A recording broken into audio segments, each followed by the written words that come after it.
भारत माता जी के जय बोलो भारत माता की जय बोलो भारत माता की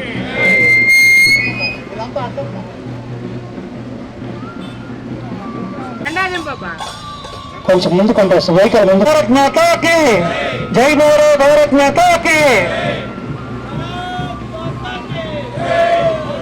జై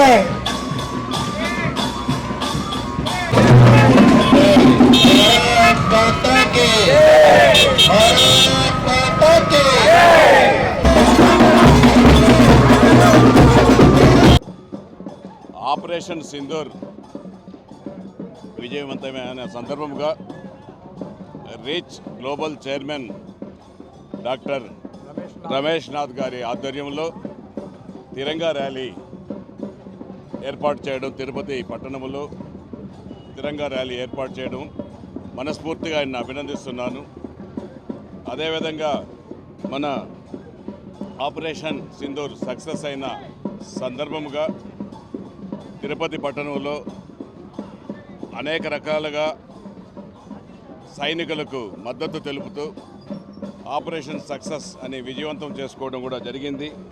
ఏప్రిల్ 22వ తేదీ మన భారతీయులు పహల్గాములో విహారయాత్రకు పోతే మన రాష్ట్రంలో మన ఆంధ్ర రాష్ట్రంలో ఒక ఇద్దరు కూడా చనిపోవడం జరిగింది.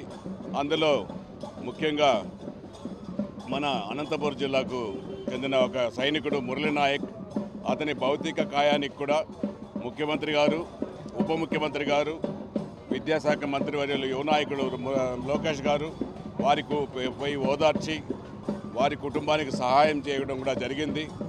అదేవిధంగా కావలిలో కూడా చనిపోతే ఉప ముఖ్యమంత్రి వెళ్ళి వాళ్ళకి కూడా సహాయం చేయడం జరిగిందనేసి కూడా ఈ సందర్భంగా తెలియజేసుకున్నాను.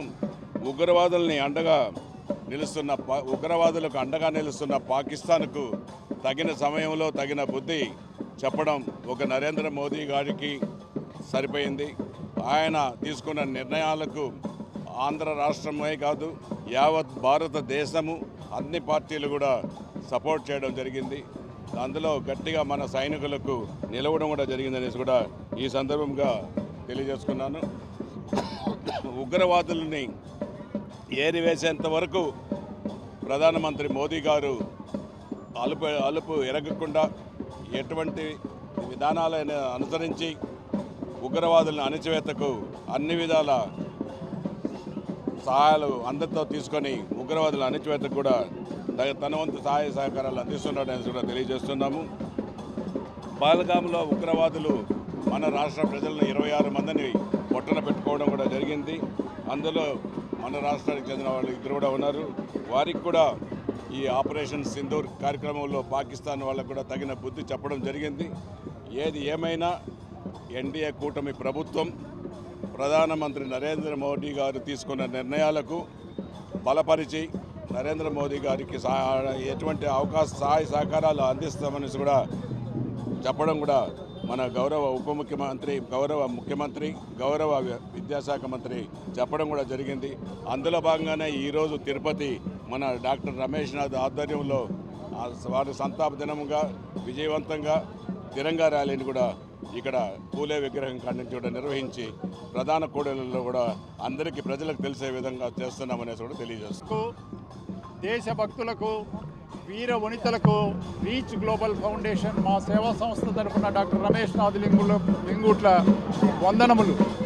మీరందరూ చూస్తే పహల్గామ్ దాడికి ప్రతిరూపంగా మన ప్రియతమ ప్రధాని నరేంద్ర మోడీ గారు ఉగ్ర నరసింహస్వామి అయి బాగా ప్లాన్ చేసి మన వీర వనితలతో ఇద్దరితో కల్నల్ ఖురేషీ, వ్యోమికా సింగ్ వారితో ఆ ముష్కర్లను వాళ్ళ స్థావరాలను మట్టి కరిపించి అర్ధరాత్రి ఆపరేషన్ సింధూర్ అనగా మన ఆడపడుచుల సింధూరాన్ని తుడిచివేసిన ఆ ముష్కరులను ఆపరేషన్ సింధూర్ అదే పేరు పెట్టి అంతరించడం జరిగింది. మనం భారతీయులమంతా శాంతి స్వరూపులమే, విశ్వశాంతిని వసుదైవ కుటుంబం అనేవారమే కానీ మనము పిరికి పందలము కాము. మనము గౌతమ బుద్ధుడు పుట్టిన దేశంలో శాంతి స్వరూపులుగా ఉన్న మనపైన ఎవరైనా నిష్కారణంగా దాడి చేస్తే సహించము.